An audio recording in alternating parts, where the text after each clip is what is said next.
Okay, 3, 2.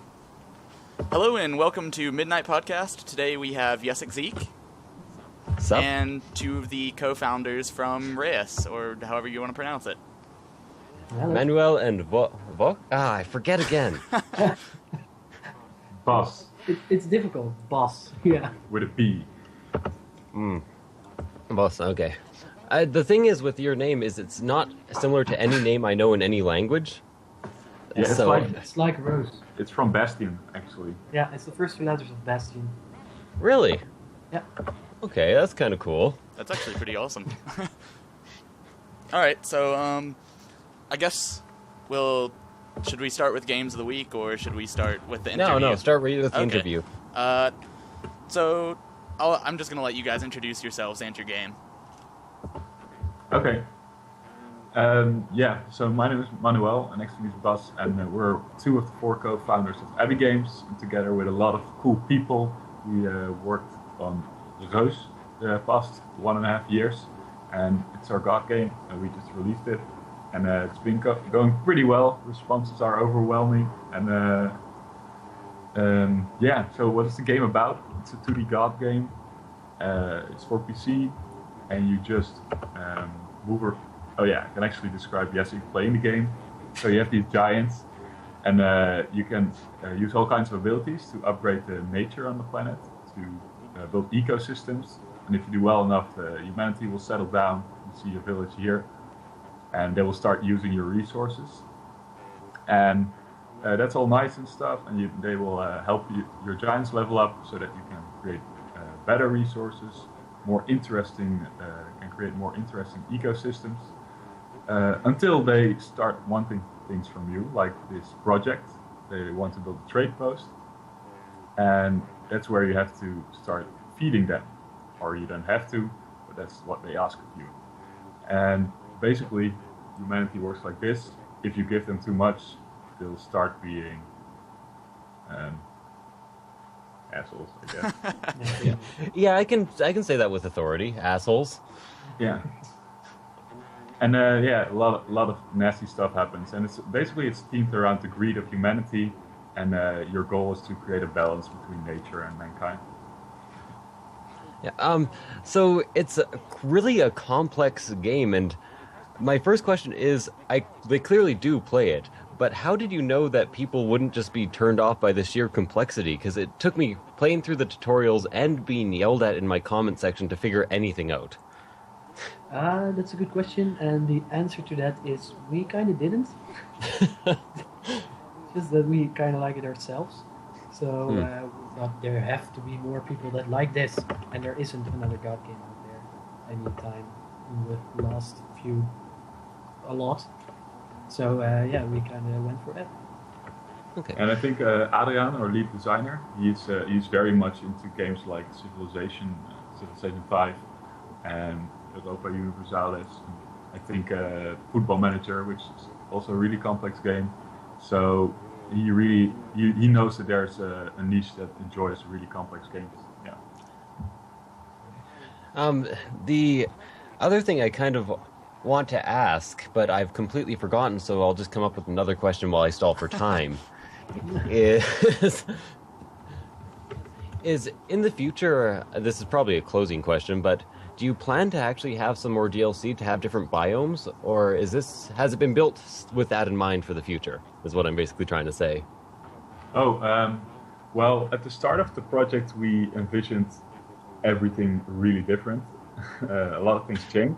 We basically thought that we should have 10 giants and equally as many ecosystems, and there would be this really deep natural simulation, but that didn't work out gameplay-wise. Just wasn't fun to play with, and we did want to have a game that's fun, except for a simulation. And so in the process after that, the number of biomes just kept going down until we had what we have now, which is still like quite a few. We could add biomes. The system would support that, but it's one of the ideas. We have a lot of ideas on how to expand those, and we basically just want to discuss with the community to see what would be coolest to do. So what would you guys enjoy the most? What would I enjoy the most? Well, a couple episodes ago in the Let's Play, I actually made like this huge mountainous pass, and then tried to settle a village on top of it. So villages in the mountains. Basically, I wouldn't care for the idea of more giants. It's already hard enough with 4 of them. Yeah, I think so too. Yeah, but it would be cool to have more combination biomes. You know, just to have biomes that can fuse together, or you can make new biomes by having certain things next to each other. Sort of like a symbiosis thing. Oh, Yeah. We had, during development, we were looking at jungles, which basically you had to create this mother jungle tree, I believe it was called, and that would create a jungle inside the forest. So in that way, you could create a different biome within the forest itself. So what? Oh, Something- sorry. Just that was my question. Is that something that you mean? Yes, that's pretty much exactly what I mean. For a while, I was trying to think of a way that you could possibly fit in ocean villages. And what actually got me on this track was initially when I was trying to achievement hunt to get up to level 2, they wanted me to make a fishing village. And no matter what I tried, I could not get the villagers to move in the ocean. So in the end, I ended up just collapsing oceans around them. Yeah. Yeah, that's one way you can think when you're a god. You really have that solution to your. But even then, they started a granary project. Oh, So I just destroyed the village and waited for another one to move in. yeah. If you don't care about human lives, that's okay. Who cares about human life? No one needs it. I would make a really poor god. Just saying right out of the gate here. I mean, people can see that, I guess, on the game. Yeah. You're actually doing really well. You already have 94 prosperity. It's quite high.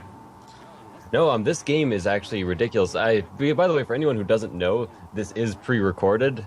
In this game, I think I get up to 1,200 prosperity. Wow. Wow, Yeah. really? Yeah. Okay.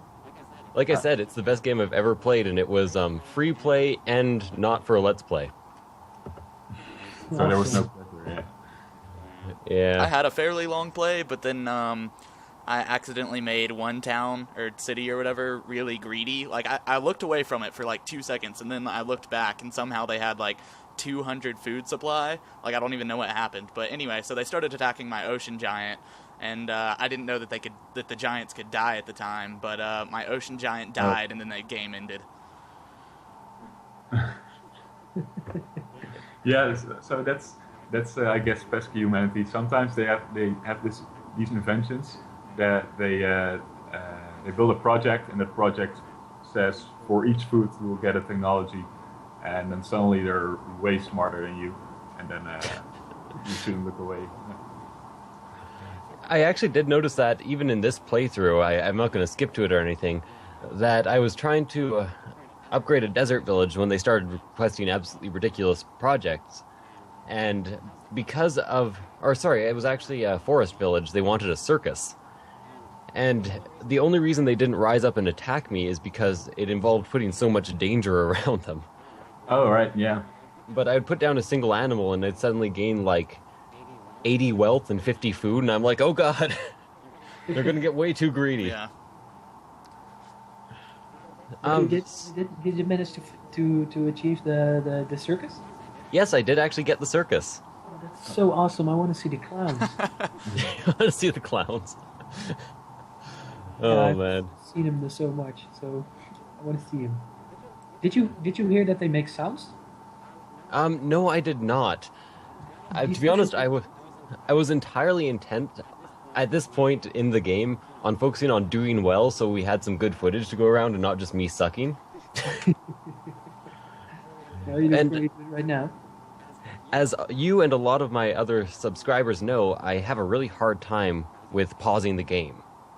Yeah, I can totally understand that. I never pause it either. I pause it all the time. It's overpowered actually. His 30-minute games always take like 5 hours. No, my 2-hour games Take 5 hours. It's insane. I think it's pretty convenient though, the spacebar pausing. Yeah, it's incredibly convenient, but it's just I don't like playing like that. That's the. Well, That's the if it's supposed to be played like that, I might try. But the thing is, I'm so used to other RTS games that I'm comparing this to RTS because there's so much micromanagement of everything. yeah. That I'm not used to being able to pause. If something's happening, if I'm being attacked, I'm not used to being able to be like, okay, pause for a second, let's work this out. Yeah. So our lead designer, he's currently holding the high score in the game. He also never pauses, or maybe sometimes, but to think of a plan. But usually he just plays in one straight plan. So another quick question, and we were talking about this earlier. I have a really hard time figuring out the tech tree in this. Is there... Sorry about that, I cut off for a couple seconds. Is there some way to actually observe the tech tree, or to know what it is, or to know how to get the further unlocks? Actually, one of the guys on our forum, he made tech trees, and it's on the wiki. In the end, we decided to. We were working on a lot of feedback elements, so you can see the tech tree locally. So if you have a blueberry, you can see it evolves in either a strawberry or an apple tree, but you can never see the rest of the information. So that's why we started a wiki. We put a lot of the gameplay information on there, and you can visit it at wiki.reusgame.com. You'll find it, and someone of the community, like Bas said, put up tech trees there as well. And we think they look really nice and they're really useful. Okay, so you were talking about possible future plans for the game, I'm not going to say whether it's updates or DLCs. Do you have, like, other than community discussion, have you discussed it among the dev team so far, or is it so far no plans, nothing in the works, or nothing that you can think of? We definitely considered some plans, but as we didn't know what kind of position we would be in after the launch, we couldn't really decide on anything. So we basically said, let's first release the game, then see what happens, then see what people think, and then select some ideas together with the rest, together with the community. And so that's where we're now. Okay, well, I do know, so I'd assume you're in a good position. I'm not entirely sure, but I do notice you've been up in 4th and 3rd place on the top sellers board for the last 3 days. Yeah, we've also been in 2nd on like a really short moment. That was pretty cool. And to be honest, the only reason, in my opinion, that it's like that is because Steam is putting on some pretty crazy weekend sales, which... Yeah, right. Like Counter-Strike, they suddenly have a free weekend because they were scared of us. There was also Borderlands 2 for $10, which is absolutely ridiculous. Speaking on a different point, I know this is kind of straying from the interview, but I really think that Steam should talk to devs more often to plan releases for games that are kind of exclusive. You know, make sure not too much else is going on at the same time. Does Steam offer anything like that? Could you choose your own release date, or do they have a slot for you? No, you can be totally free with that. We just. We basically chose our own release date, and then you have to figure out what happens around it. But could you have noted that Borderlands 2 and Counter-Strike would have been on sale this weekend? Would they have told you that, or? No, they wouldn't. No, I don't think they would at all. But also for us, it would also be a little weird situation that they would help devs beat each other, I guess. Yeah. Well, that isn't really helping devs beat each other. That's more making sure that a game gets its own standalone release. Yeah, but there's a lot of content on Steam, and I don't think I'm not even sure if it's possible. I mean, I haven't looked into the weeks around release yet, but mostly I'm just kind of I know you probably all, but I'm slightly outraged for you. Not about the 2 other indie games that came out, but just that 2 AAA games went on sale 2 seconds before, because I think you should actually have the top seller spot. And Metro came out as well, so. Yeah, and Metro. Oh, yeah. Yeah, day after it. Yeah. Yeah. But I think you guys are way better than Metro. Just saying. Thanks. Wow. Oh, we didn't have a chance to play Mentor yet. It's. I like the design of the guns. I like very little else about the game, to be honest with you. Okay. Yeah, we should Pump check action it out. guns are kind I'm of just cool. a book nerd, so it's strayed from the book with the ending of the first game, so I just didn't even play the second.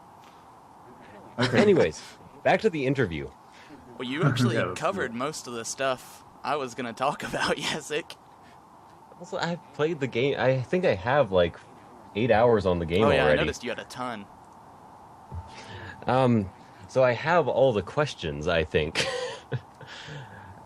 So the other thing I wanted to ask, like you said, the wiki is up, but do you plan on maybe in the future implementing like an unlock system where it tells you when you unlock things? Because like I said, I have a really tough time with the animals. Like I'm trying to do predators and I'm rebuilding tech trees over and over again in my games because it's just not in my nature to use wikis while I play. Yeah, okay. I That can makes imagine sense. that if you want to play in full screen on one screen, then it's not really convenient to have a wiki open. But yeah, the thing is, there are some arguments on both sides because if you tell a player in which way they can unlock everything, then you won't be surprised anymore by any unlocks because in the end of the game you will know what you unlock, and you can basically plan your entire way through the game. No, that's not true. Adrian would definitely not agree with that.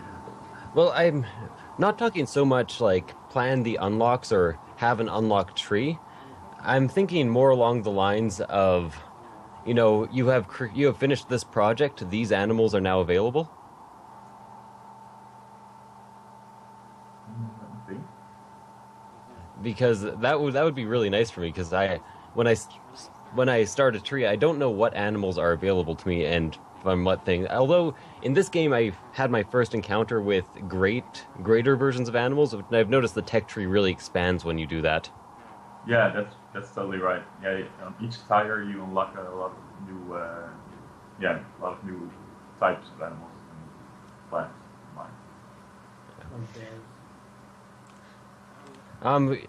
Can you guys actually turn up your volume a tiny bit? I'm having a bit of a hard time hearing you at Oh, times. sorry. Yeah.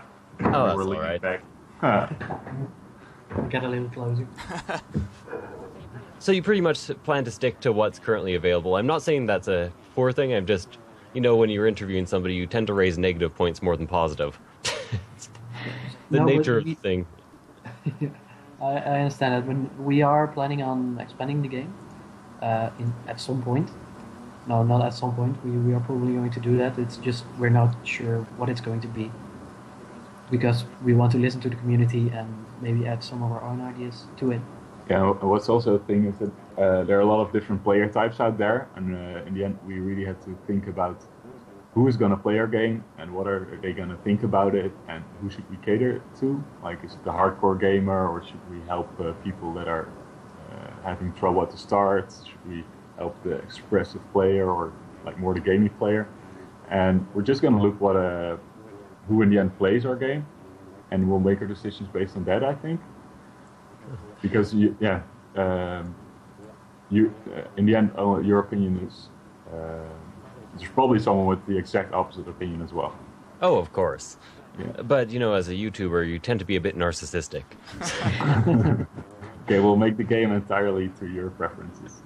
Awesome. Another thing that the whole community discussion brings up is your community is amazing.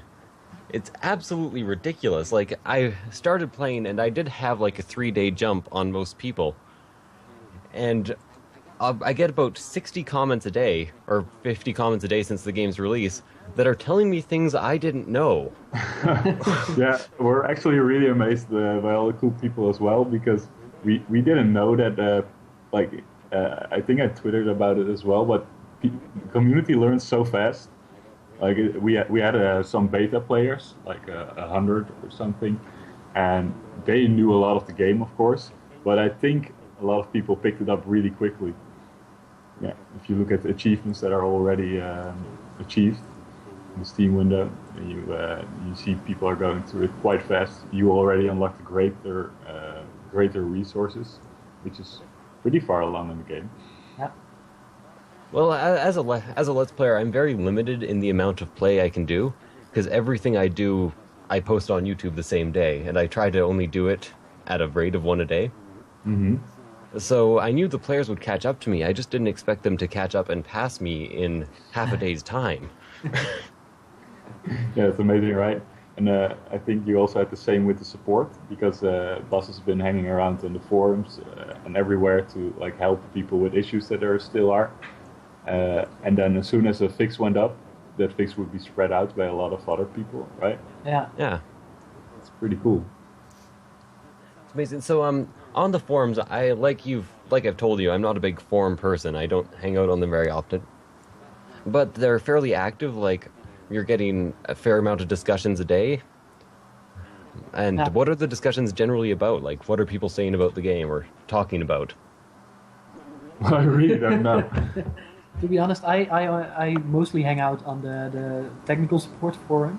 And I'm trying to empty our inbox, which is basically impossible because it's endless. But Adrian, our designer, does all the forum chatting. Let's just have a look. Let's have a look.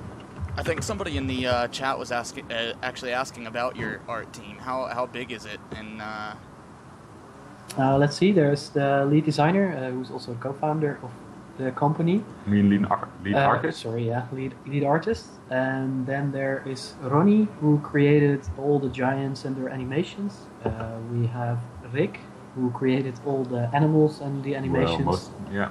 And a lot of other stuff. And we have Marlies, who created the initial art style, I guess, and all the villagers and a lot of houses and projects. And we have Mitchell, who also created a lot of houses and some more plants and a lot of other stuff. So, is that all? were there any this isn't a question that was in the chat. This is just a question I'm asking as an artist for an indie company as well. But were there any big inspirations that you guys had for your art, or do you know? Yeah, definitely. We're both not part of the artist team, so we can't say ourselves definitely. But there was a movie we used as inspiration for the theme, and you'll definitely recognize some part of the art style as well.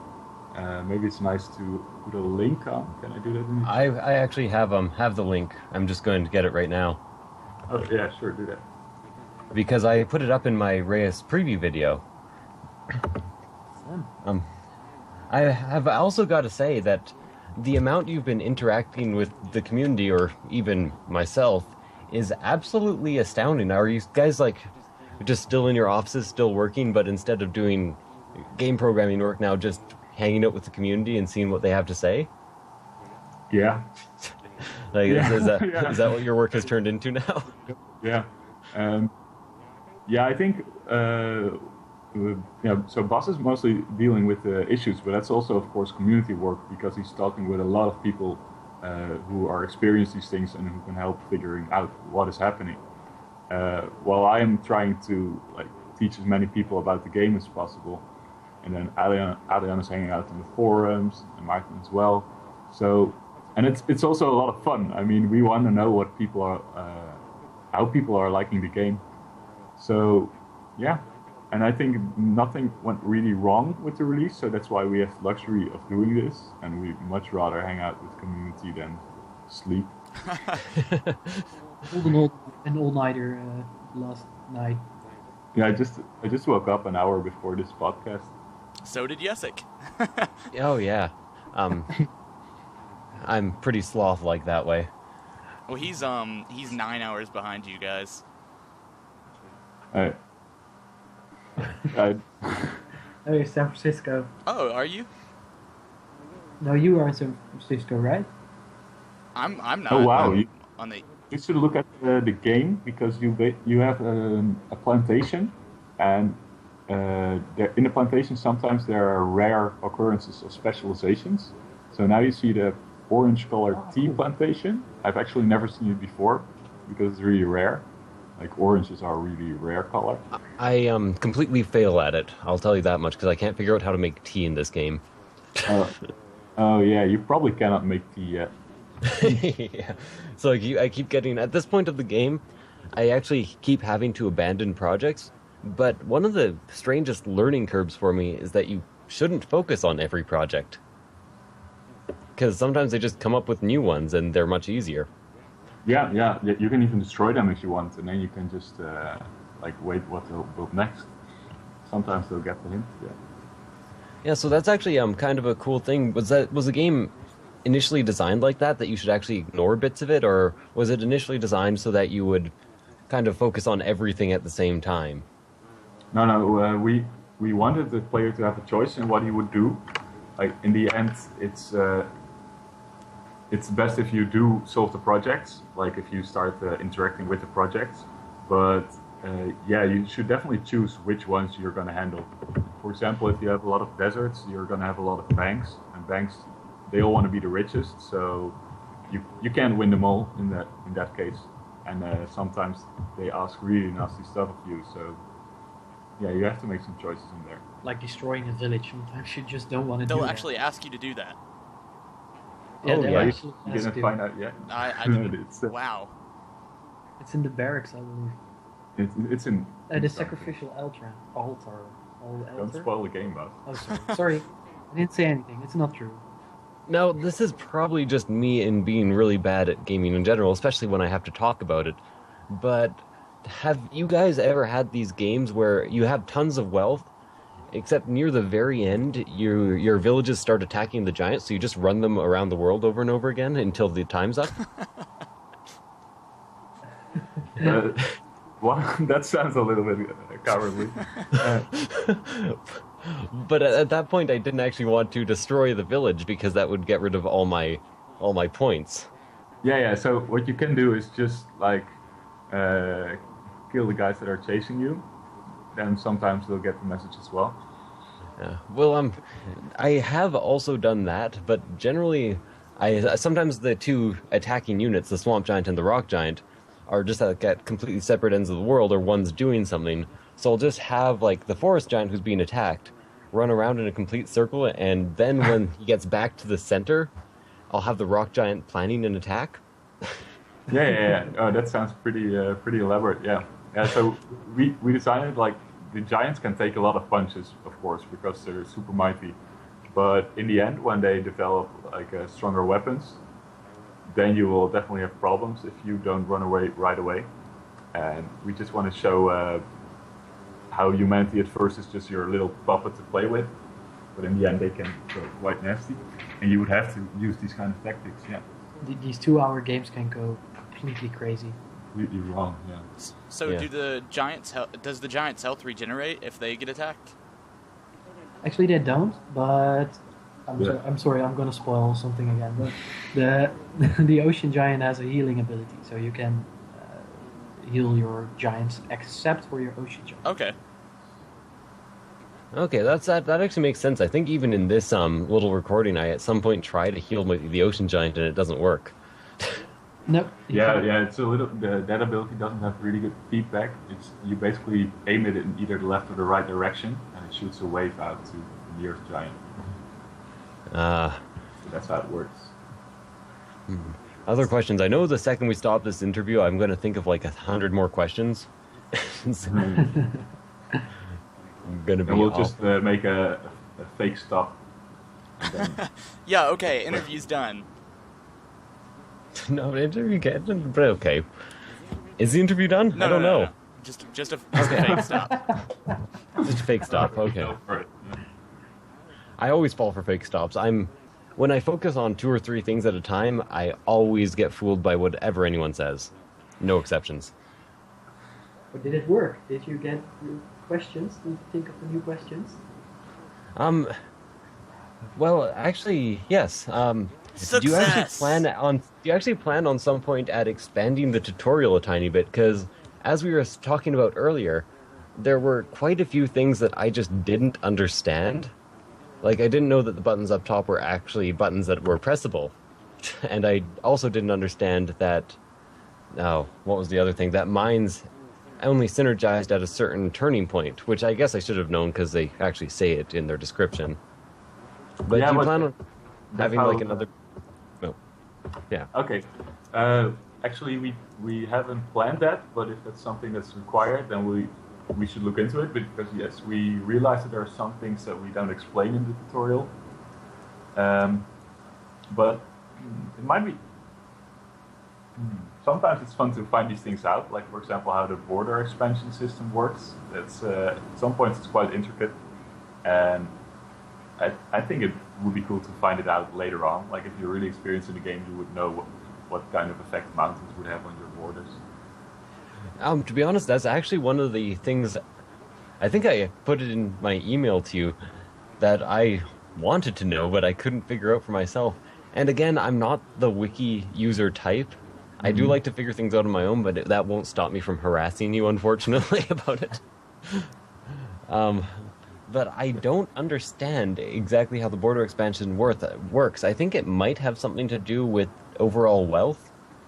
But actually, it's way a little simpler than that.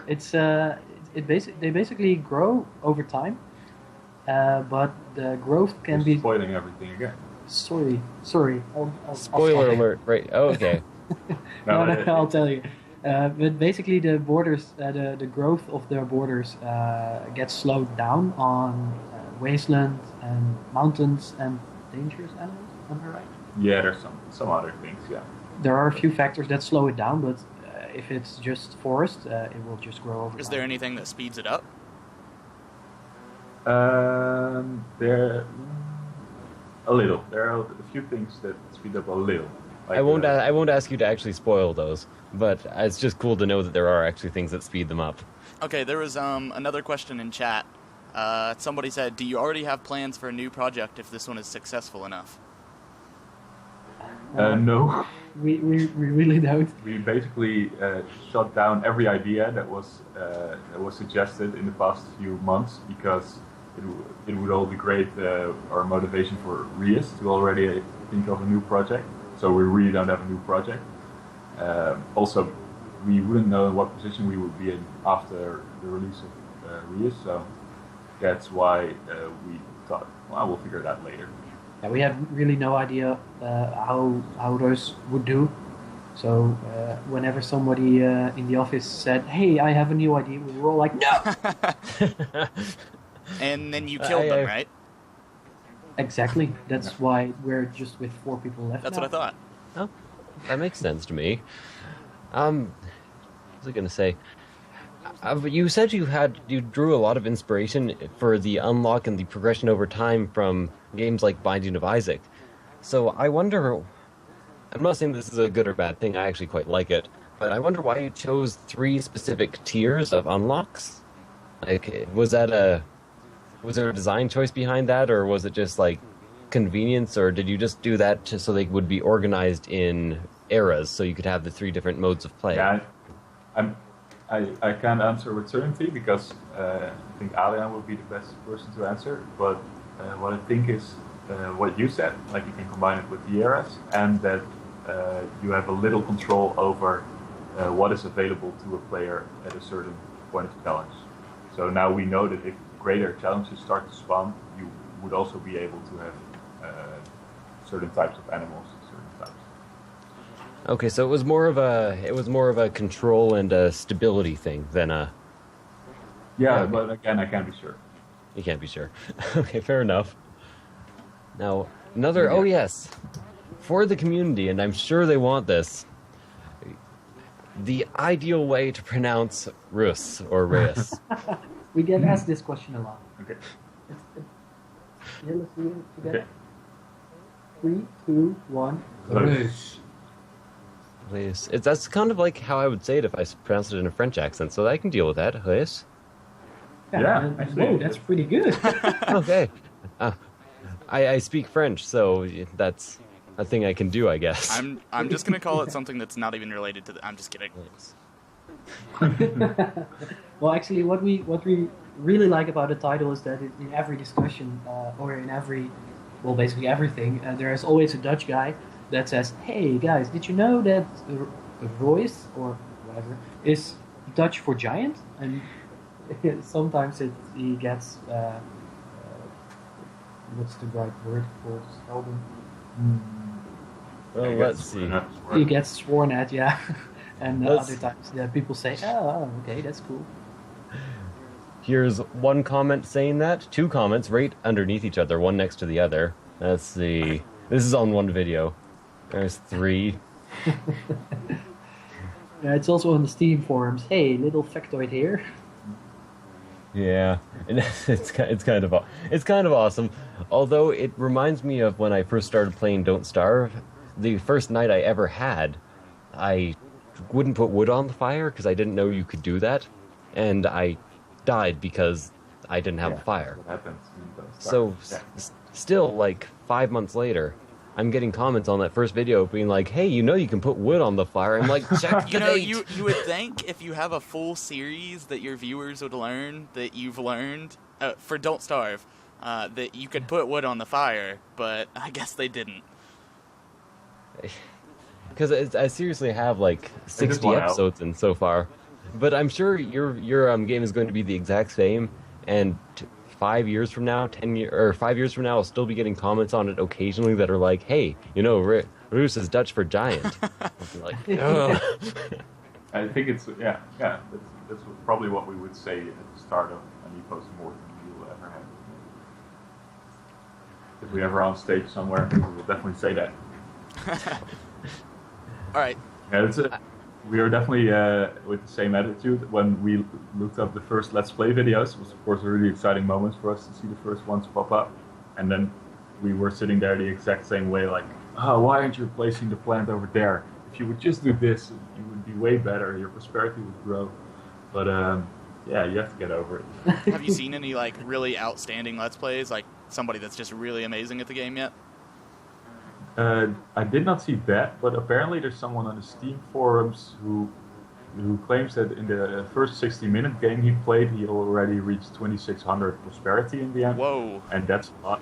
Yeah, I mean, it's nowhere near our record, but it's a lot for your first playthrough of the 60-minute era. So if that's true, that's amazing. One Well, of you the know big players got about 1120 or something in half an hour, and I was like, "Whoa, I never got that high." Yeah. Well, to be honest, there's always those really ridiculously amazing players, and you can never understand them. I can't anyways, because I played the game and it's not like I'm slacking, I'm not like looking over at the flowers while I do it, but there's no way I can ever. I think my first round I got like 300 prosperity. Max. Yeah, that's okay. I mean, then you have something to to be better at. No, but we've seen everything in the first playthroughs from like 50 to what you said, like 1100. It can be crazy. Okay. So do- sorry. Go ahead. No, go ahead. I don't have a Okay. question. There was another question that came up in chat. Do you guys plan on implementing any sort of multiplayer? We actually thought about that at first, but we were already quite ambitious with this project when we started it, so we quickly decided not to do that. I don't think we will implement a multiplayer aspect anytime soon because it's really complex. So I don't think so. No. Okay. Well, to I be think honest, never mind. Go ahead. I think we had one of the technical challenge. One of the technical challenge already was the zooming part, right, Bas? Yeah. Like we already had a big challenge in making sure that you could smoothly zoom from all the way out to all the way in, because And all that's, the way up space palaces too. Yeah. Yeah, you can't zoom out that far, unfortunately. Oh, No, but that means you have to have both really high detail as well as a lot of sprites in the game, and I think that was a challenge. Yeah. actually, We didn't want to take- the code and I'm not sure what to call it. I almost wanted to call it netcode, but that's not right at all. The coding in this game seems very smooth. Did you guys spend a long time working on it? Like, there's a ton of individual sprites on screen, but I don't get any slowdown. I don't get any lag. If too many sprites appear, it doesn't start doing weird things. So, There are really a lot of sprites on screen, and also the blurring of the backgrounds and all kinds of fancy stuff. We spent quite a lot of time to make that as fast as we could, but at least I'm still not completely happy with it. I think it could be faster. but we still have a while before you reach the late game. Yeah, exactly. Yeah, that's true. Another question. I do notice that there are people walking around the villages and they're talking about things. Yeah, I don't seem to be able to glean any information from that, though. Does what they're saying actually matter in terms of what the village is thinking? Yeah. It's a small little system which we might expand on a little bit because their vocabulary is not that large, but it actually represents what they're thinking about, but it's not really precise. But if they're talking about war, they're definitely thinking about war. So you should keep that in mind. In the future, are you thinking of maybe implementing a system like right now? A village goes to war, and they don't gain anything from the war. Generally, a war, especially in this time frame, is for gain or wealth or power. Have you ever thought of having like a looting system that goes on? Yeah, I think there's actually loot in the game. You should look at the prosperity of a village that is winning a war, and usually you look at the village that is losing a war. But usually they just shoot up to their maximum food in use, I think, or stats in use. Okay, but they maximize their current resources, Yeah. but they don't gain extra. No, they don't gain extra because then there would be extra. We would need extra stats somewhere in the environment. And what does happen is that they, if they touch borders to villages and they destroy it, one of those destroys the other, they will quickly expand upon their land. So that is some sort of gain. That's a territorial war. So would it be possible to actually like create a militaristic city that won't attack your giants and that you can just have them expand throughout the world? If you're a good player, you can do that. Oh, that's actually really cool. Anything else, Midnight? Another user question was, is there going to be any plans for an idea of bigger or smaller planet choices? Or, well, they said plant, but I think they meant planet. Yeah, we definitely want bigger planets. But we got a lot of comments when people saw the game first that the planet was too small, which felt really weird to us because we thought it was actually way too large for a beginning player. But that was at the point that people did not yet understand how much the game would go into the details of the ecosystem. Yeah. So we thought of having the smaller game start out on a smaller planet. But if we would do that now, I think people would feel a bit cheated that they would get a smaller planet in the earlier eras. Bigger planets, that's mostly a technical thing. We cannot really support bigger planets than this, but it's definitely an interesting perspective from the gameplay. So depending on what optimizations we can do, that might happen. Okay. So I have another question, and this might be spoilers again, and if so, you don't have to answer it. I was talking about like militaristic states or making a militaristic state. How do you get them to be aggressive towards other villages but not the giants? Yeah, I think you should actually research that. I should research it instead? Okay, but it is possible. Yeah, definitely. Yeah, it's not even that hard, yeah. Not even that hard? Okay, because sometimes they start attacking the giants when they're greedy and not the other villages, and I'm like, come on, guys, I'm trying to help you best I can. And then I do my running around the world thing. Yeah. Yeah, for example, some projects ask for one war. If you have the barracks, they will need to win a war to prove that they're worthy of the barracks. And you can help them with that. Yeah. They basically agreed to go to war. Again, I know it's absolutely ridiculous to ask you questions about the future when this game just came out, but I have kind of looked through the current achievements, and I'm wondering if in the future you might be interested in adding another era length and another tech tree. I think another tech tree. Okay. Like because you can, sorry, not another tech tree, another like I see what time frame these villages exist in, another time frame. What do you mean, like another age progression for the village? Stone Age, Middle Ages. Yeah. Yeah, so like in the start of the project, we had all these cool ideas. I think I promised someone there would be a nuke in the game at some point, uh, but that's not in there, unfortunately. Yeah, that's of course one of the ideas we have to increase the age progression of the villagers. Uh, but I'm not sure if that's the best way to improve on this game. Dude, the nuke is really cool. Yeah, that would be cool. All right, they would fire a nuke at one of the giants. Or at one of the other cities.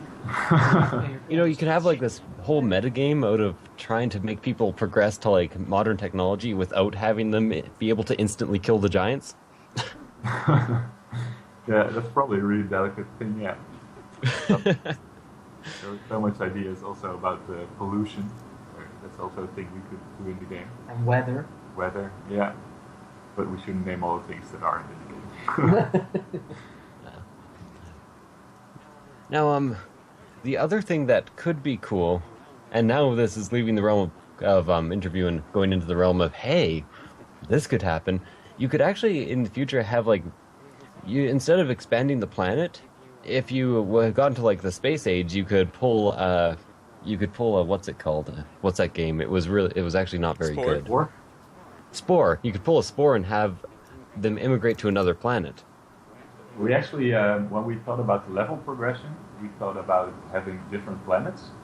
But in the end, we chose to have everything happen on the same planet. Hence the story of like the civilizations that fade away over time. Oh yeah. But because the story is really about a planet, like what does humanity do to a planet, and that's why we wanted to keep it on one and the same planet instead of adding the idea of a universe with a removed focus from the planet. Plus, imagine how bad the micromanagement would become if you had to do all of this for so many other worlds. Yeah. That would just be crazy. Yeah, that Oh. would maybe like a fetch for really skilled players. Well, the idea I actually had floating about in my head would involve the game on a single planet dying. Like this planet would be like level complete. Sorry, can you repeat it? Oh, so if you were to move to another planet, I would have thought like this planet would be ditched. This planet has reached its full technological potential, and then you just have people with high technology but low resources on a foreign planet or on a distant planet, and then you could have them like split off and form their own countries and maybe even regress in terms of technology. You should definitely go to the forums and go at this. I think people would love to talk about this. But it's a really far off on what Reus is right now, and I'm not sure. I don't think we're gonna do that big of a change. Like No, I know I'm being ridiculous now. No, but I appreciate the imagination. So pretty much what you're thinking in the future is more on the same planet and maybe just more progressions, more trees.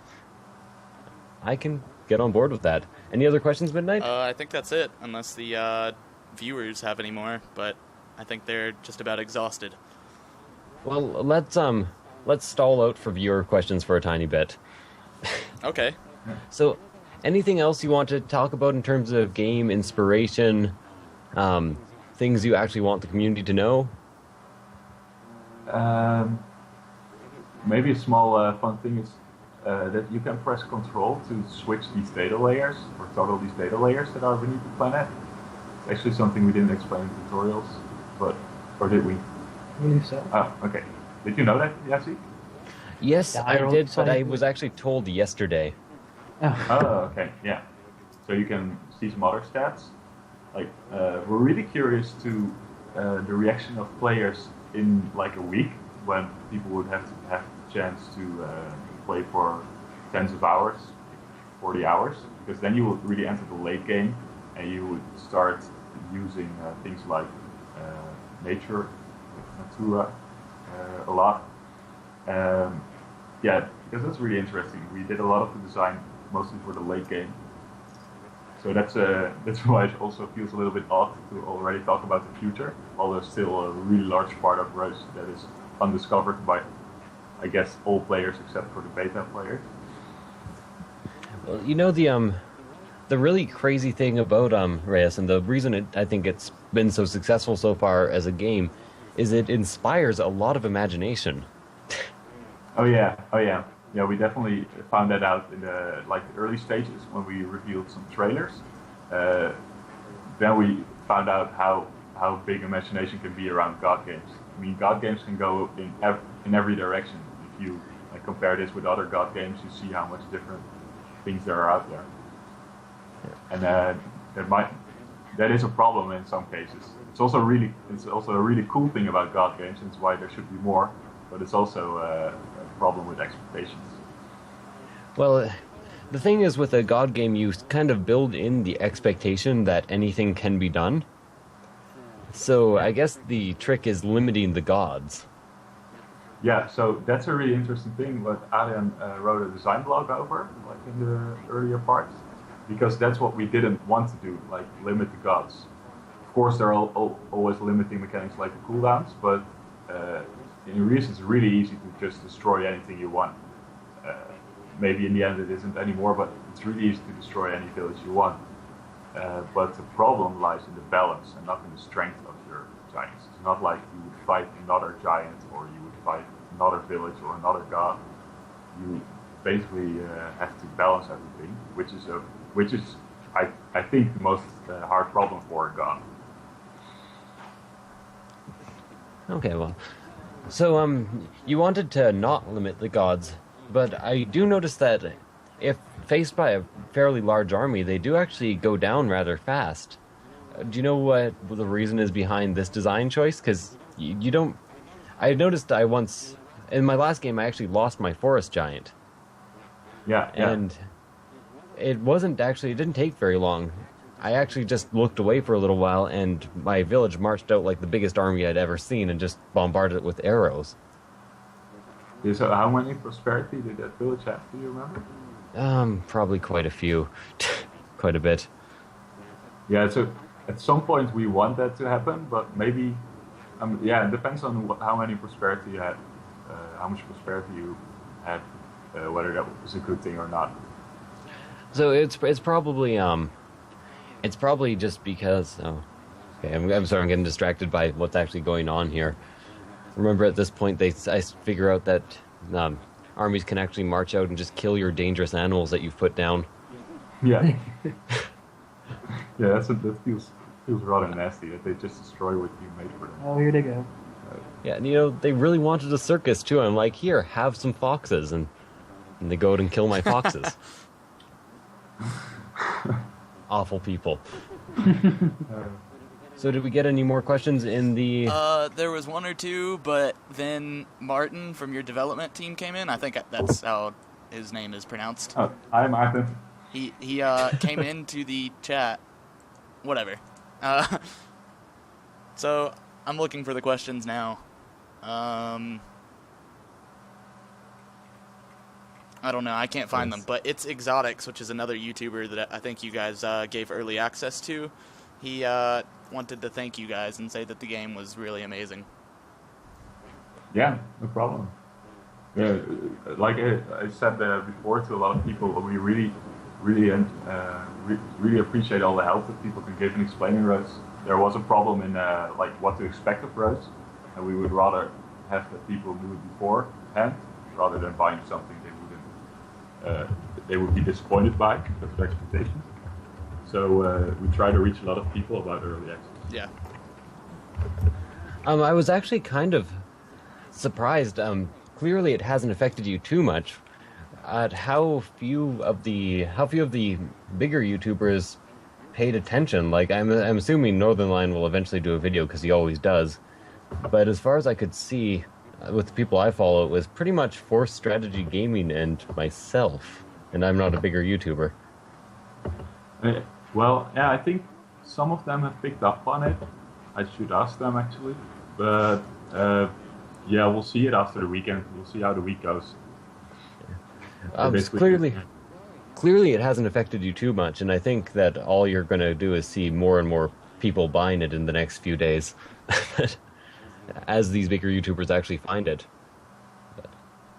Yeah, what's a really hard for me to imagine. So I'm doing the PR and marketing for the game, which I don't have too much experience with. namely this project. That it's so huge. The world is so huge. Like if you get thousands of people interested in your game, that's still like nothing. Nothing if you compare it to the entire legion of gamers that's living around the world. So there's always more. So that's cool. That's true. The thing with YouTube in general is I've always found that it's more of a cascading effect. Like for the very few people who watch YouTube regularly and who watch reviewers, a lot of those people will then talk to their friends.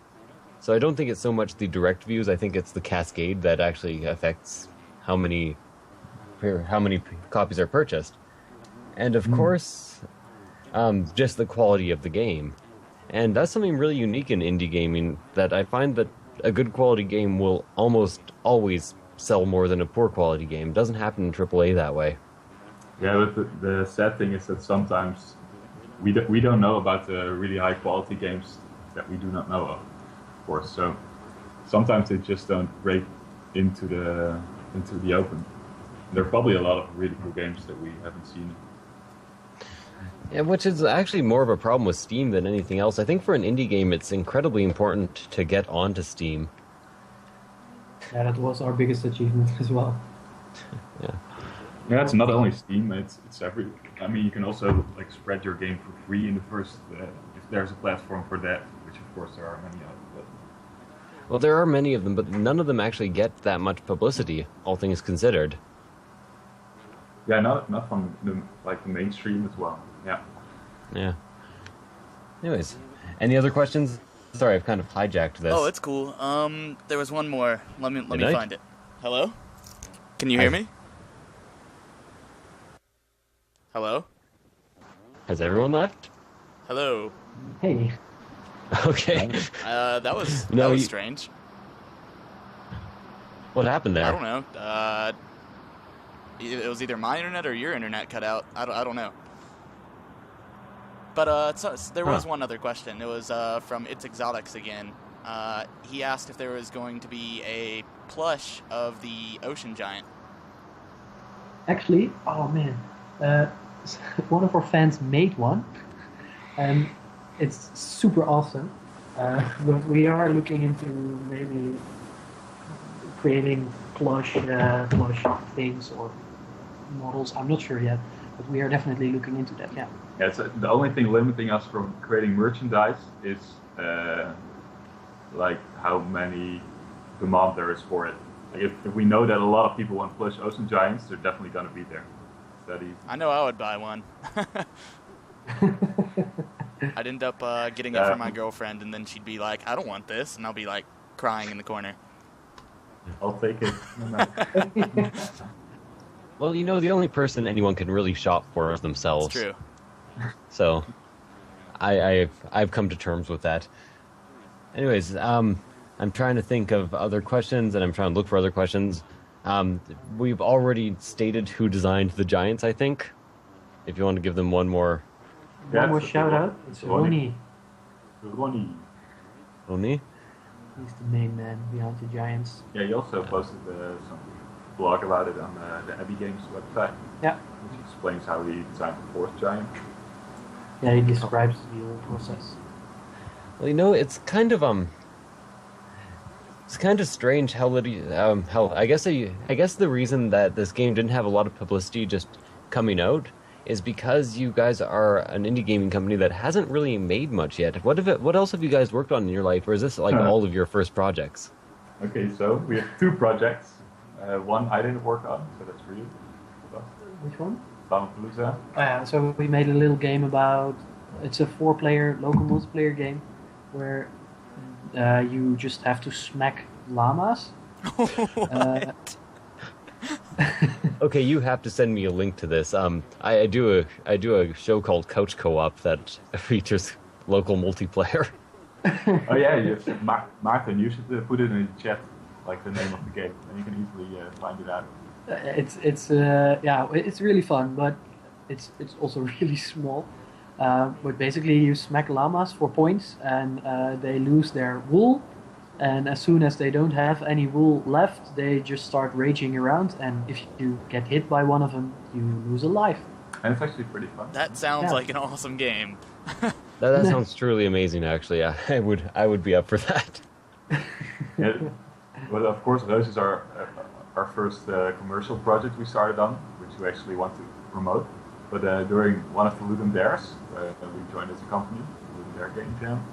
Yeah. Then we made a game called Tiny Tanic. That's our second game. That's all we have. And it's about running around on a really small Titanic while things are going messy and a lot of people run around who are a lot of community generated characters. And they basically try to throw you off board and you're trying to throw them off the ship. Basically, you try to kill everyone. Well, for a Ludum Dare game, that sounds really awesome. What was the theme that year? Tiny worlds. Tiny World. Tiny Worlds. Ah, But it's not a polished game, but at some point a few portals asked whether they could host it. And so we actually got our first revenue from that. dollars. Well, yeah, I think we already have enough for a hamburger. But it's on our website. You can play it for free. Yeah, you can play it for free.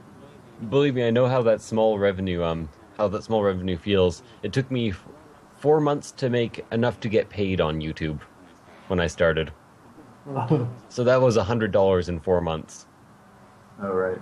Yeah. Yeah, it's way more than Tiny Tanic ever pulled in. Anyways, other than that, I'm not sure if I have any questions. I'm kind of just wanting to see these clowns now because I just finished the circus in the game. Oh yeah, me too. Ever since you got the achievement, I'm looking and looking, but I can't see him yet. One of the cool things about our development process was that in the end we had things smooth, really smooth, so people could put things in the game without anybody else noticing. So there are actually things in the game that you don't even know about as a developer. Like even if you're the lead programmer like Bas, you haven't ever seen about. That does remind me of a question that I wanted to ask, but I forgot all about it until now. Are there any... obviously, you're not going to tell them, but are there any huge Easter eggs that we just haven't discovered? Maybe. I like that answer. Stick with it.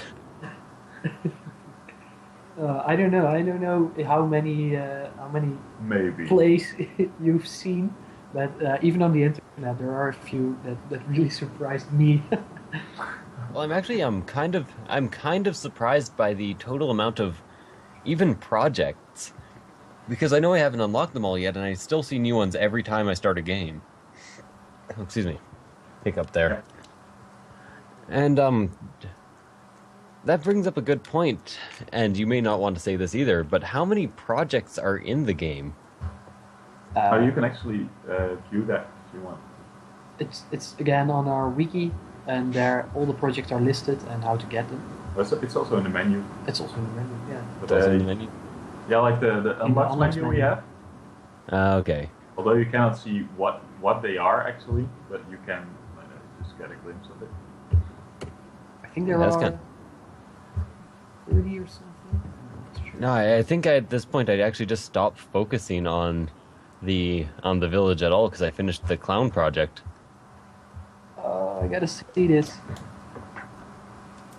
Yeah, there's only like 10 minutes left in the video, so when we started out this interview, we were saying we Yeah. probably wouldn't go for an hour and 16 Yeah, I minutes. actually didn't think that it would, but I guess it did. Yeah, apparently it was a lot of fun. So. Damn, I really want to see those clowns though. Have you Yeah. have you actually posted the link to that llama game in the description? His computer froze up for a minute, but I think he's getting it now. Oh, okay. Martha, you should get the Lamapalooza link. Oh, okay. That makes sense. Any other final closing out questions? I want to say one little thing, which is kind of an Easter egg, No. Okay. Okay. but I'm gonna do it anyway. There are these special villagers like clowns.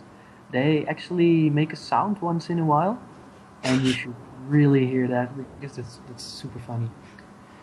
Okay. I really am disappointed in myself. I was just so focused. What village are they a part of?